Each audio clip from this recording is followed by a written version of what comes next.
Welcome sa inyong lahat dito sa aming channel. Huwag kalimutang mag-subscribe para lagi kang notified. Kami si Justin and si Chris at ito ang aming Simple Life. Nood at comment down below. Please share and like this video.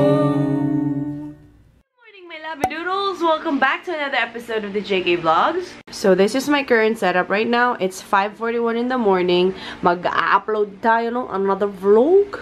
Ayusin ko lang yung thumbnail bago kami umalis. Actually, ready na yung aking camera and all that. Dad! No! May sinasayaw siya yung Iday Salt dance niya. Yan, totoo. Nang nilawas ko na yung camera. Daddy, asan tayo? Sa McDo. Bakit? Ba't tayo nandito? May deal kayo. Ayan, nandito tayo sa McDo. Sa Ilona. Order lang tayo ng a la carte na pangalan nun? Yung McMuffin. And here's all our stuff.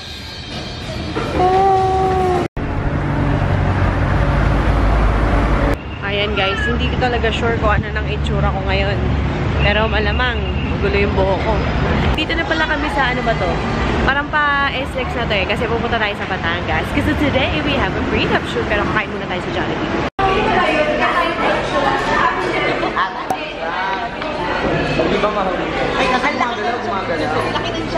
Ang ating breakfast, habang sila'y kumakain ng Jollibee, ako kakain ng itlog na nilaga.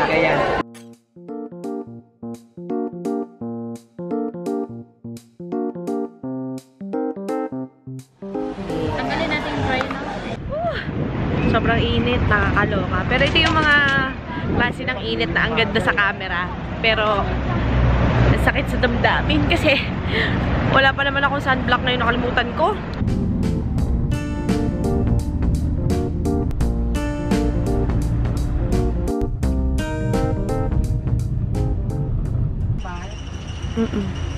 Hello guys. Hello, hello. Asan nga tayo? We're now here at Calatagan, Batangas. As you can see on the right, there's a beach and there's a different kind of... Hindi makita dito sa... Ayan. Right there, and then there's on the left side, there's a... What's your name? Kasalumagi. Mag-vlog ka! Services mo! Okay, Ron Paredes Filmworks. Kung gusto nyo ng...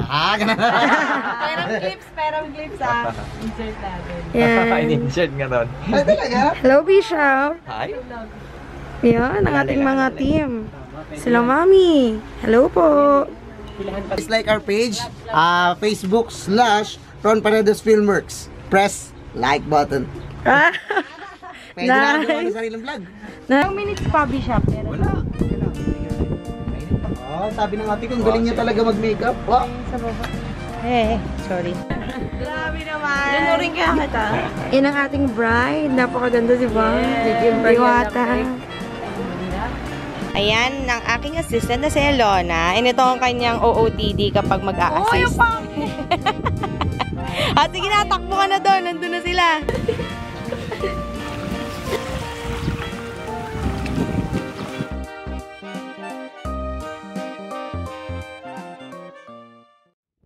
Alam niyo ba kung ano ang pinagsisisihan ko ngayong araw na to?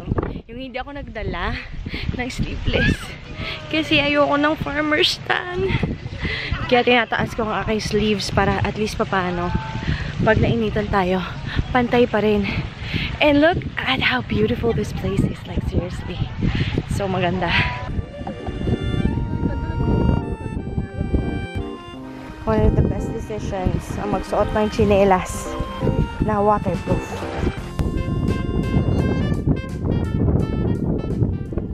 Tapos let me tell you a story guys. Alam niyo ba kung paano ako napunta sa industry na... Ano ba yan? Nabubulol ako. Ano nangyari? Ayun. As I was saying, kwento ko sa inyo kung paano ako napunta sa industry na ito. Actually, hindi ko naman talaga pinlano na mag-racket-racket sa wedding industry. It's just that I'm so sad guys. This might be the last clip of the day kasi natanggal yung screw ng vlogging camera ko. Kaya yung flip out screen natatakot ako baka matanggal. So these are the usual stuff that I bring with me kapag prenup, lalo pag outdoor. Wala masyadong setup, ganyan lang. Tsaka itong aking foldable chair na ginagamit. Nabili ko sa Japan Surplus. So yun na. I'm very, very happy about it. So, while we wait guys, kakain tayo nitong lunch from Fitness Kami.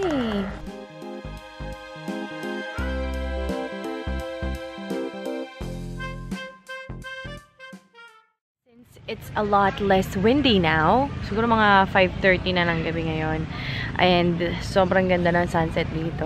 I just love being by the shore, sa beach. Gusto ko talaga yung dagat. I really love it. Yun lang, kung hindi lang talaga ako matutusta ng bonggang-bongga. Anyway, so let me just tell you a quick story on yung kanina, yung kinukwento ko sa inyo, parang paano ako nagsimula dito sa wedding industry. It all started sa isang bonggang-bonggang rejection.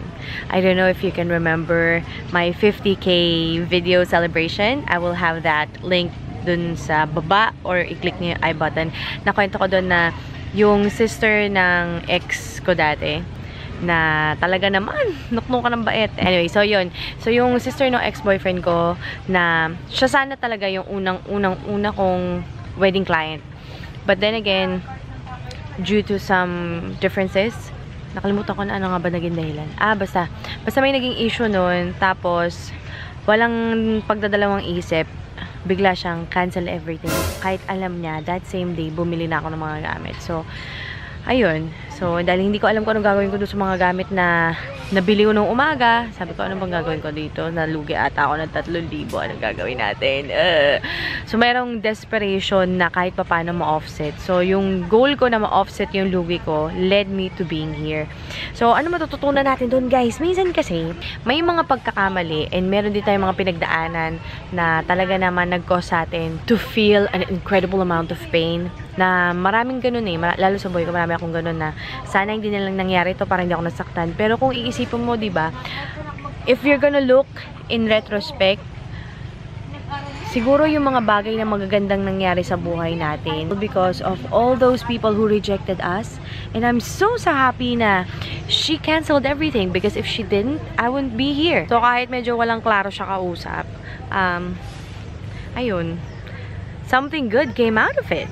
So, guys, kaya kung meron kayong pinagdadaanan ngayon na talaga naman sobrang sakit na yung puso nyo, feeling nyo hindi nyo na kaya, feeling nyo sana hindi ko to hinayaan mangyari sa buhay ko, please